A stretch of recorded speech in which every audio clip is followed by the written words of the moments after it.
먼저 돌트신조 둘째 교리 제2양 그리스도에 의해 이루어진 속죄를 다시 한번 다 읽은 후에 이 유인물을 한 문단씩 교독하도록 하겠습니다.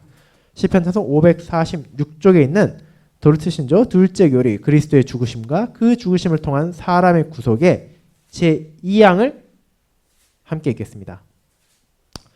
제2양 그리스도에 의해 이루어진 속죄. 하지만 우리 스스로 이 속죄를 이룰 수 없으며 하나님의 진노로부터 우리 자신을 자유롭게 할 수 없습니다. 그러므로 하나님께서는 무한하신 긍휼로 우리의 보증인으로 그분의 독생하신 아들을 주셨습니다. 우리를 위하여 또는 우리를 대신하여 그분은 십자가 위에서 죄와 저주를 받으셨는데 이는 우리를 대신하여 속죄를 이루시기 위함입니다. 자, 지난 주 우리가 제2양의 첫 번째 유인물에서 무엇을 말했는가? 하나님의 공의와 하나님의 자비에 대해서 말했고 그리스도께서 왜 죽으셔야 되는가? 그것은 바로 하나님 그리스도께서 언약의 요구를 성취하기 위함이셨다 라고 말했는데 이제 알미니안주의자들은 그것을 어떻게 잘못 해석하고 있는가라는 것을 지난주에 이어서 이번 주에도 이어서 바라보도록 하겠습니다. 이제 한 문단씩 저와 여러분들이 교독하도록 하겠습니다. 알미니안주의자들은 하나님께서 낙원에서 사람과 맺으신 첫 언약을 유지하고자 하신다는 사실을 믿지 않습니다. 그럼 그와 반대로 그들은 하나님의 의도는 먼저 원래의 언약을 폐지시키고 그 후에 새로운 요구와 함께 새 언약을 세우신다는 것입니다. 그러나 원래 언약은 오직 그것의 모든 요구가 충족될 때에만 폐지될 수 있습니다. 회사의 회계 담당자가 그 해 들어온 수입을 정산하고 치러야 할 빚을 다 갚지 않고서는 그의 장부를 결산할 수 없는 것처럼 하나님께서도 사람이 하나님께 치러야 할 모든 대가 없이는 언약을 끝내실 수 없습니다. 원래의 요구, 하나님의 율법에 대한 온전한 순종이 먼저 성취되어야 하고 오직 그 후에야 그분께서는 새로운 요구, 하나님의 약속들 안에서의 믿음을 공의롭게 세우실 수 있습니다. 알미니안주의자들에 따르면 어떤 사람도 원래의 언약에 대한 그리스도의 성취의 결과인 죄에 대한 용서와 의로움을 받을 수 없습니다.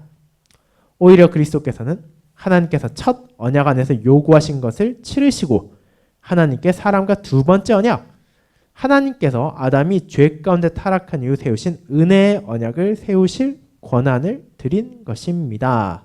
자, 그러니까 알미니안주의자들은 그리스도께서 왜 죽으셔야 됐냐라고 말할 때 첫 언약, 율법에 대한 온전한 순종의 값을 치르시고 그것을 통해서 하나님께서 하늘 아버지께서 그 언약을 이제 값이 다 치러졌으니까 폐지시키고 새로운 언약을 만들 수 있도록 하기 위해 죽으셨다라는 것이 그들의 주장의 골자입니다. 이 시점에서 알미니안주의자들의 입장에 대해 흔히 하는 오해를 규명하는 것이 좋을 것으로 보입니다. 흔히들 알미니안주의자들의 입장은 이렇게 여기지만 합니다. 그리스도께서 하나님께 사람이 바쳐야 할 것에 죽으시고 그를 제공하셨고 남은 것을 사람이 바치면 된다고 말합니다. 하지만 이것은 사실 그들의 입장이 아닙니다. 알미니안주의자들은 그리스도께서 사람이 첫 언약 아래서 하나님께 바쳐야 할 것을 100% 치르셨다고 받았습니다. 하지만 그리스도의 공로는 그 무엇도 실제로 특정한 어떤 사람에게 전달되지 않습니다. 첫 언약에 대한 그리스도의 죽으시고 사람에게 주어진 의미는 하나님께서 보다 심어진 요구를 가진 새로운 은혜 언약을 체결할 수 있게 하셨다는 것입니다. 이 새 언약 안에서 그것의 새로운 요구는 100% 사람이 치르도록 되었습니다.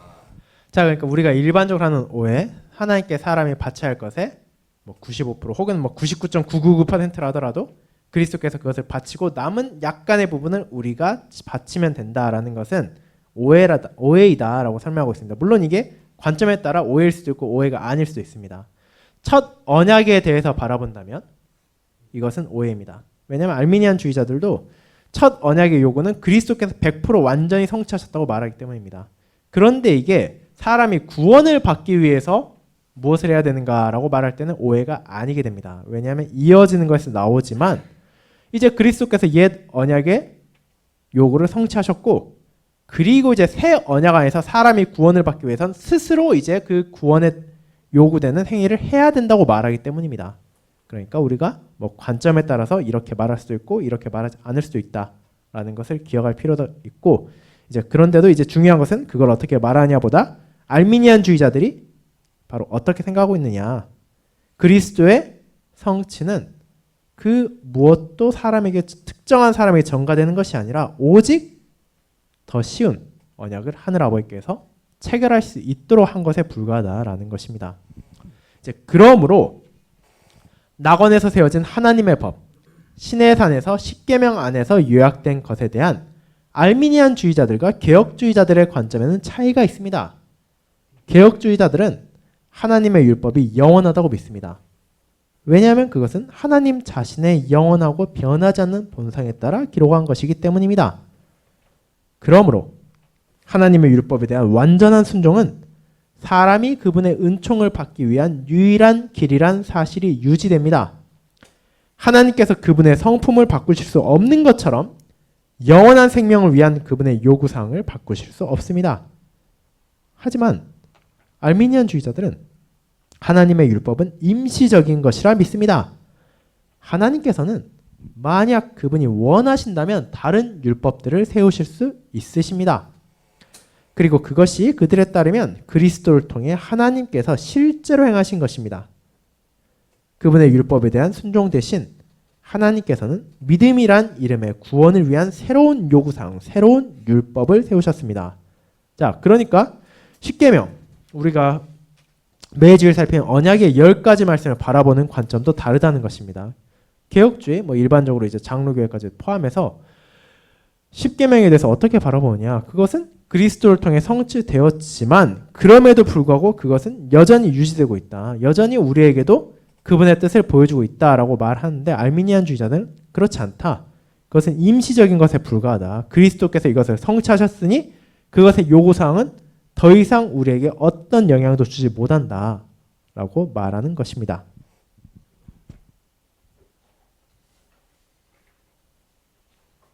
먼저 개혁주의 부분 개혁주의하고 읽으신 후에 알미니안주의하고 읽으시면 됩니다. 이 표를 읽으시기 바랍니다.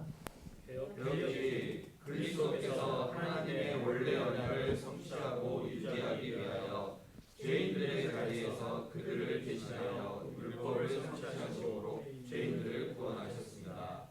알미니안주의 그리스도께서는 율법을 제정하신 것에서 사람이 스스로 이룰 수 있는 새로운 율법으로 새 언약을 제정하실 수 있도록 율법을 만드신 것을 만족시키셔서 죄인들을 구원하셨습니다. 자, 그러니까 개혁주의에서는 그리스도의 죽음의 의미 무엇이냐? 하나님의 원래 언약을 성취하고 유지하기 위해 죄인들의 자리에서 죄인들을 대신하여 율법을 성취하심으로 그들을 구원하셨다. 그런데 알미니안주의자들은 그렇지 않다. 그것은 오직 옛 언약의 요구를 이루심으로 하늘 아버지께서 그것을 이제 폐지하시고 새 언약을 이루게 하신 것이다 라고 말한다는 것입니다. 이제 그와 같은 알미니안주의자들의 관점은 오류에 대한 반박, 둘째 교리 3에 나타나 있습니다. 오류. 속죄 사역을 통해 그리스도께서는 확실하게 특정한 사람을 위한 구원 그 자체를 공덕으로 얻으시거나 구원으로 이끄는 그리스도의 이 속죄가 효과적으로 자신의 것이 되게 하는 믿음을 공덕으로 얻으신 것이 아니다. 그리스도께서는 단지 성부를 위하여 사람과 다시 교제하며 그분께서 원하시는 대로 새로운 조건을 규정하기 위한 권세나 완전한 의지를 획득하셨을 뿐이다. 하지만 이 조건들을 충족시키는 것은 사람의 자유의지에 달려있다. 그렇게 하심으로 아무도 이 조건들을 충족시키지 못하거나 모든 사람이 그것들을 충족시키는 것이 가능할 수 있게 하셨다. 이 오류를 가지시는 사람들은 그리스도의 죽음을 아주 가볍게 생각하고 그리스도의 죽음의 가장 중요한 열매와 유익을 전혀 인정하지 않으며 지옥으로부터 펠라기우스의 오류를 가져옵니다. 자, 그러니까 이제 알미니안주의자들이 뭐라 말하냐? 이 오류는 알미니안주의자들이 말하는 건데 그리스도께서 죽으신 게 특정한 성도로 하여금 정말로 그들을 구원으로 인도하고 구원으로 이끌기 위한 것이 아니라 하늘 아버지께 말 그대로 그분께서 새로운 조건, 새로운 언약을 만드시도록, 즉 사람의 자유의지에 따라 충족시킬 수 있는 언약을 세울 수 있도록 과거의 조건을 폐지할 수 있는 조건을 충족시켰을 뿐이다. 그런데 이제 그것은 틀렸다는 것을 분명히 말하는 반박에서 그것은 그리스도의 죽음을 너무 가볍게 생각하는 것이다. 그리스도의 죽음의 가장 중요한 열매와 유익을 인정하지 않는 것이다.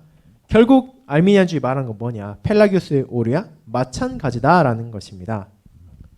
알미니안주의자들에 따르면 그리스도께서는 특정한 사람을 위한 죄의 용서를 실제로 얻으신 것이 아닙니다. 그리스도께서는 오직 성부께서 값을 낮추셔서 사람이 하나님께서 새 언약 안에서 죄 용서를 받을 수 있도록 요구하신 것을 제시할 수 있도록 하신 것입니다. 원래 언약 안에서는 하나님께서는 죄에 대한 값으로 육체와 영혼에 대한 가장 엄하고 영원한 형벌을 받을 것을 요구하셨습니다. 하지만 새 언약 안에서 하나님께서는 더 이상 이와 같은 희생을 요구하지 않으십니다. 그분께서는 이제 상한 심령과 통회하는 마음을 죄의 용서를 받을 충분한 대가로 여기십니다. 자, 그러니까 그리스도께서 특정한 사람을 위한 죄 용서를 얻은 게 아니라 이제 사람이 스스로 충족시킬 수 있는 언약을 새롭게 만들 수 있도록 하신 것에 불과하다라는 것입니다. 유명하게 왜곡된 방식으로 알미니안주의자들은 그리스도의 십자가의 공로를 훔쳤습니다.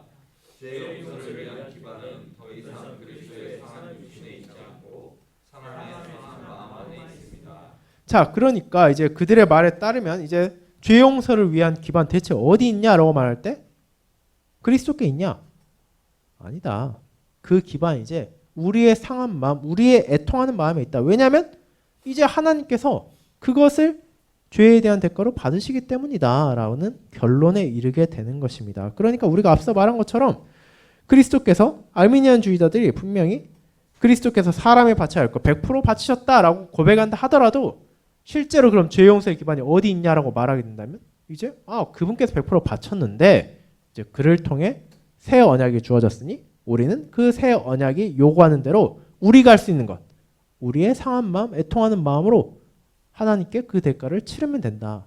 즉, 그 기반은 바로 우리에게 있다라는 결론에 이르게 된다는 것입니다. 이 오류의 결과로 또 다른 오류가 생겨났습니다. 알미니안주의자들은 그리스도의 죽음이 죄 용서를 받기 위해 필요하지 않다고 선언합니다. 우리는 이를 오류에 대한 반박 둘째 글을 7번에서 읽을 수 있습니다. 자, 그러니까 이제 알미니안주의자들은 그리스도의 죽음, 우리의 죄 용서를 받기 위해 필요하지 않다고 말하는 것입니다. 그것이 무엇인지를 한번 읽어보시기 바랍니다. 그리스도께서는 하나님께서 지극히 사랑하시고 영생으로 선택하신 사람들을 위하여 죽으실 수 없었으며 죽으시지도 않으셨다. 왜냐하면 이 사람들은 그리스도의 죽음을 필요로 하지 않기 때문이다. 반박. 이런 교리들은 사도들의 가르침과 반대됩니다. 사도들은 다음과 같이 선포합니다. 나를 사랑하사 나를 위하여 자기 자신을 버리신 하나님의 아들. 이와 마찬가지로 누가 능히 하나님의 택하신 자들을 송사하리요. 의롭다 하신 이는 하나님이시니 누가 정죄하리요. 죽으신 이는 그리스도 예수이시다. 또한 구주께서는 우리에게 이렇게 확증하십니다. 나는 양을 위하여 목숨을 버리노라. 그리고 내 계명은 곧 내가 너희를 사랑한 것 같이 너희도 서로 사랑하라 하는 이것이니라. 사람이 친구를 위하여 자기 목숨을 버리면 이에서 더 큰 사랑이 없나니 라고 하셨습니다. 자, 그러니까 알미니안주의자들 그리스도의 죽음에 대해서 뭐라 말하느냐. 하나님이 지극히 사랑하시고 영생으로 택한 사람들을 위하여서는 죽으실 수도 없고 실제로 그렇게 죽으신 것도 아니다. 왜냐하면 그런 사람들은 그리스도의 죽음을 애초에 필요로 하지 않기 때문이다 라고 알미니안주의자들이 말하는데 그에 대한 반박으로 톨트 신조를 작성한 교부들은 성경을 인용해서 그렇지 않다. 그리스도께서는 실제로 그분께 주어진 그분의 양떼를 위하여 그분의 백성을 위하여 죽으셨다라고 말하는 것입니다. 그럼 이제 오류 부분. 이 오류에서 알미니안주의자들은 그리스도께서 선택하신 사람들을 위하여 죽을 수 없다고 선언합니다. 그들은 법적인 대리인으로서 모든 힘으로서 대속으로서의 가능성을 부정합니다. 그들은 가문에서 하나님의 질책이 공의롭게 그의 후손들에게 전파될 수 있음을 믿지 않았습니다. 그들은 가문에서 이렇게 했었습니다. 한 사람이 그 자신이 지은 죄가 아닌 것에 대한 질책을 받아야 하는 것은 공정하지 않기 때문입니다. 그와 비슷한 방식으로 그들은 우리의 죄책이 그리스도께 전파되는 것을 그랬습니다. 그리스도께서는 우리의 죄에 대한 값을 치를 수 없으십니다. 자, 그러니까 그리스도께서 우리의 죄에 대한 값을 치를 수 없는 이유가 무엇이냐? 애초에 아담의 죄책이 그의 후손들에게 전가되지 않았기 때문이다라고 말하는 것입니다. 한 사람이 그 자신이 지은 죄가 아닌 것에 대한 죄책을 받아야 하는 것은 공정하지 않기 때문이다라고 말합니다. 굉장히 합리적으로 보입니다. 왜냐하면 이거 우리도 이에 대해 충분히 동의할 수 있지 않습니까? 오늘 세상에서 내가 잘못하지도 않았는데 나한테 누가 다른 사람의 벌한 것, 다른 사람의 죄 때문에 심판을 받는다 그러면 그거 이거 무슨 일이냐?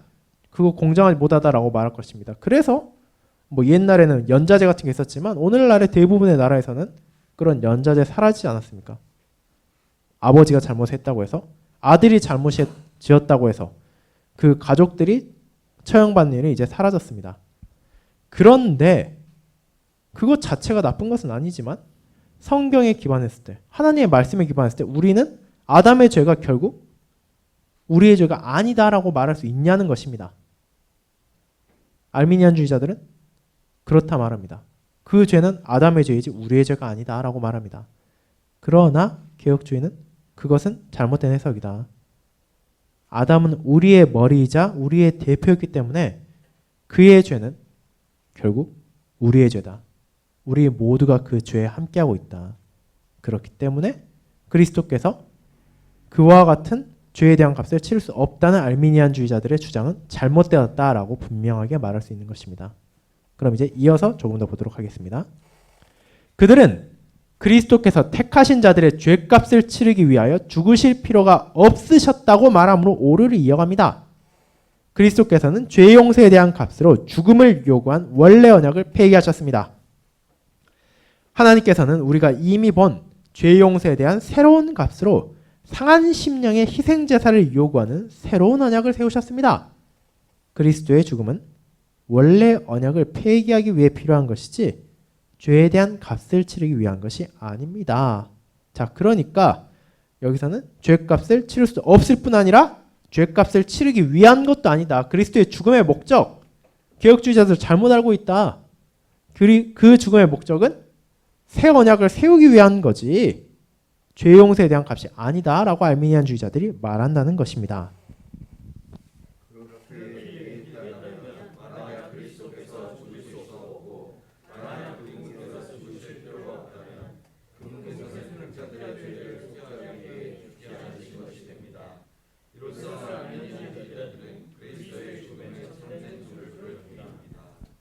자, 그러니까 그들이 부인하는 건 뭐냐? 그리스도의 죽음의 참된 정수. 말 그대로 그분께서 왜 죽으셔야 했는가의 가장 중요한 부분을 부인해 버린다는 것입니다. 성경은 그리스도께서 우리의 죄의 대가를 치르기 위하여 그리고 우리를 위한 죄 용서를 얻기 위하여 죽으셨다는 것을 보여주므로 분명하게 이 이단을 반박합니다. 이제 이 인용된 문구들을 하나씩 교독하도록 하겠습니다. 그는 실로 우리의 질고를 지고 우리의 슬픔을 당하였거늘 우리는 생각하기를 그는 징벌을 받아 하나님께 맞으며 고난을 받았다 하였다. 그가 찔림은 우리의 허물 때문이요 그가 상함은 우리의 죄악 때문이라. 그가 징계를 받음으로 우리는 평화를 누리고 그가 채찍에 맞음으로 우리는 나음을 얻었다. 우리는 다 양 같아서 그릇하여 각기 제 길로 가거늘 여호와께서는 우리 모두의 죄악을 우리에게 감당하시리로다. 하나님이 죄를 알지도 못하신 이를 우리를 대신하여 죄로 삼으신 것은 우리로 하여금 그 안에서 하나님의 의가 되게 하려 하심이라. 죄를 정결하게 하는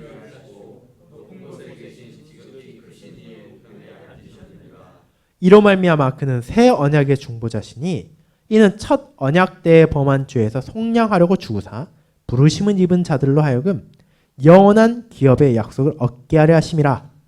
이와 같이 그리스도도 많은 사람의 죄를 감당하시려고 한 번에 들이신 바 되었고 구원에 이르기 위하여 죄와 상관없이 자기를 바라는 자들에게 첫 번째 나타나시니라. 그리스도께서 친히 나무에 달려 그 몸으로 우리의 죄를 담당하셨으니 이는 우리로 죄에 대하여 죽고 의에 대하여 살게 하려 하심이라. 그가 채찍에 맞음으로 너희는 나음을 얻었나니.